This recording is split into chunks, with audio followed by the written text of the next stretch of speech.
Bathi-ke laba, ngoba thina sithi inkonzo ingaphakathi nangaphandle. Thina siyazi kanjani inkonzo asiyiboni inkonzo thina ngaphandle kuphela, siyibona ngaphakathi nangaphandle.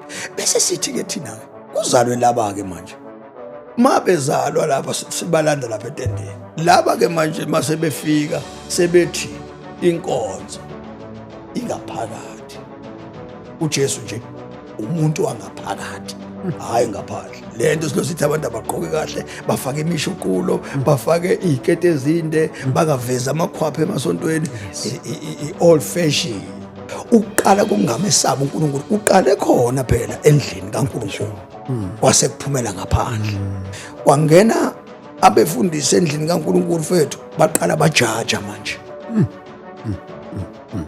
Angithi uyabona-ke manje ukuthi njengoba seqala ungaqokwa manje, zabona iy'ngane ukuthi omama befundisi baqala manje bayeke ukugqoka. Uyabona, njengoba beyeka ukugqoka omama befundisi, bathi iy'ngane zenze njani. USathane uyabona ukuthi uma ibandla lingahlangana, lezi iy'ngane lezi sizishayile manje, akithi le y'ngane lezi ncebe inkosi ziyaganga manje, akithi ayikho indlela ukuthi le y'ngane besingasidonsa. At least ezu-7 zazo bezolunga lezay'ngane ncebe inkosi sizichazele ukuthi hhayi bantu abayihambi lapha indlela. Okunaloko manje kufanele siziphushe lezay'ngane ngoba sigcwele uSathane.